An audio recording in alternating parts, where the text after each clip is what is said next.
Department से जुड़ा और उसी वक्त राहुल गांधी जी भारत जोड़ो यात्रा लेकर के कन्याकुमारी से कश्मीर निकल गए। इन्होंने मुझसे कहा कि इमरान भाई मेरा नाम भारत यात्रियों में लिखवा दीजिए, मैं 4000 किलोमीटर पैदल चलना चाहता हूं।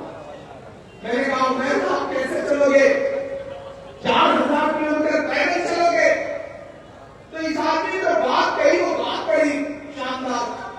इस आदमी ने कहा कि इस मुल्क में नफरत के सबसे ज्यादा शिकार कौन है? हम हैं, हम हैं।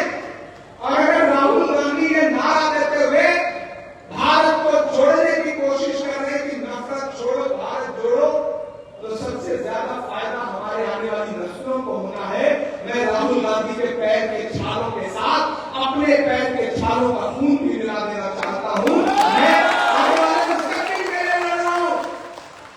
मैं चला हूं कन्याकुमारी से कश्मीर तक राहुल गांधी के साथ। मैंने देखा है नंगे पैर, फटे जूते, पांव में छाले लेकर के चलते हुए उमर खान को। मैं उस बुनियाद पर आपके बीच में खड़ा होकर के कह रहा हूं कि 4 किलोमीटर पैदल चलना मुश्किल है आवाम के मुद्दों पर, नहीं चल पाते लोग, लेकिन 4000 किलोमीटर को नफरत समझते हो? एक ठोक पीट करके, तप करके, आग में सुलग करके, कुंदन बन के इंसान आपके बीच में आया। क्या इसका सिर्फ इतना कसूर है कि आपके बीच में पैदा नहीं हुआ, सिर्फ इतना कसूर है? या ये कोई कसूर नहीं है? क्योंकि पैदा होना हमारे हाथ में नहीं होगा कि हम कहां पैदा हुए। इंसान कहां पैदा होगा यह खुदा तय करता है, ईश्वर तय करता है, ऊपर वाला तय करता है। लेकिन मैं आपसे एक बात जरूर कहूंगा कि आप बिहार शरीफ में पैदा नहीं हुए हो, लेकिन अगर बिहार शरीफ की आवाम आपको अपना लेती है तो ये कोशिश करना कि दफन यही जरूर होना। बिहार शरीफ की आवाम से ये रिश्ता करो। आप जो ताना दे रहे हैं तो हमारे बीच में नहीं है, हमारे बीच में पैदा नहीं हुआ, हमारे बीच का नहीं है। तो मुझे बताओ कि जब हिजरत करके मक्के से मदीने के सफर पर निकले थे हमारे आका, तो वो सुन्नत जिंदा अगर कोई कर रहा है, हिजरत कर रहा है, तो कामयाबी उसके कदम तो चूमेगी। ये तो किसी ने कह दिया है, ये तो दुनिया में कहा गया है, हजारों बार ये साबित हो चुका है। इसलिए मैं बिहार शरीफ की आवाम से कहता हूं साथियों कि ये सहन भटकाने की साजिशें हैं कि यहां से आया है, वहां से आया। ये देखो कि आपके मुद्दों की समझ किसको है। ये देखो कि यहाँ अलीगढ़ यूनिवर्सिटी का पढ़ा हुआ एक इंसान जब आपकी असेंबली में खड़ा होगा, पटना की असेंबली में खड़ा होगा, तो कितनी मजबूती से आपके मुद्दों पर लड़ेगा। और मैं पूरी जिम्मेदारी से आपको यकीन दिलाते हुए कह रहा हूं कि आप उमैर को एक विधायक बना करके असेंबली में पहुंचाओ। आप सिर्फ उमैर को विधायक नहीं बनाओगे, आप एक विधायक बनाओगे और एक सांसद इमरान प्रतापगढ़ी के तौर पर फ्री बनाओगे। ये बिहार शरीफ का विधायक पटना की असेंबली में आपके मुद्दे पर लड़ेगा और जरूरत पड़ेगी तो आपके मुद्दों पर मैं देश की सबसे बड़ी पार्लियामेंट में राज्यसभा में खड़ा होकर के लड़ूंगा। इससे अच्छा ऑफर कुछ हो सकता है? एक के साथ एक फ्री, एक विधायक जिताओ, सांसद फ्री पाओ, हो सकता है कुछ? आप उमैर को जिताओ, उमैर आपके काम नहीं आएगा तो मेरा गिरेबान आकर के पकड़ना। मैं आपको भरोसा दिलाता हूं कि आपके बीच में आपके मुद्दों पर खड़ा रहेगा। मेरा आपसे बहुत जज्बाती तौर पर, बहुत मोहब्बत के साथ मैं आपसे कहना चाहता हूं साथियों, ये लड़ाई चूंकि बहुत बड़ी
लेकिन आना ऐसे मौके पे हुआ है कि मैं आपसे शायरी से ज्यादा भाषण में बात कर रहा हूं। ये मेरी मजबूरी भी है, लेकिन मुझे इसके लिए माफ करिएगा।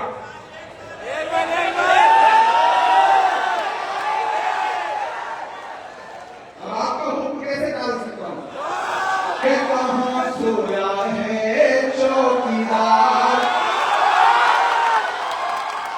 कहां सोया है चौकीदार, कहां सोया है चौकीदार, कहां सोया है चौकीदार। अब बिहार में बनने वाली तेजस्वी सरकार, कहां सोया है चौकीदार, के है बिहार में बनने वाली गठबंधन सरकार, कहां सोया है चौकीदार, कहां सोया है चौकीदार। ये इस तरह देखिए, छोटे मुखिया दिख रहे हैं, ऐसा लग रहा है जैसे साउथ फिल्मों में कोई हीरो खड़ा हो। लग रहा है कि नहीं लग रहा है? लग रहा है ना? इस बार हम लोगों ने बड़ा छान के प्रत्याशी दिया है। उधर छोटे मुखिया मोर्चा संभाले, इधर उमेर खान मोर्चा संभाले, छोटू मुखिया चारों तरफ से ऐसी घेराबंदी हुई है कि गुजरात से आकर के कितने भी हेलीकॉप्टर उड़ते रहे नालंदा में, लेकिन इस बार कमल नहीं खिलने वाला है, नहीं खिलने वाला है। कि चाय बेचने वाला, अरे समझदार लोग हैं, चाय बेचने का जिक्र है, आप समझ गए ना? कि चाय बेचने वाला पूरा भारत बेच रहा है। बेच रहा है कि नहीं बेच रहा है? इसी बिहार में सैकड़ों एकड़ जमीनें 1 रुपए एकड़ के दाम से अडानी को बेच दी। तब इमरान ने दूसरे पढ़ा कि चाय बेचने वाला पूरा भारत बेच रहा है। इसी काम में हासिल उसे महारत बेच रहा है। कि रेल बिक गई, तेल बिक गया, बिका हवाई अड्डा। और पीछे तक आपकी तालियों का शोर पूरे बिहार शरीफ में जाना चाहिए। आज से चुनाव एक अलग ढंग से होना चाहिए। कि रेल बिक गई, तेल बिक गया, बिका हवाई अड्डा। सब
इनकलाब जिंदाबाद। इनकलाब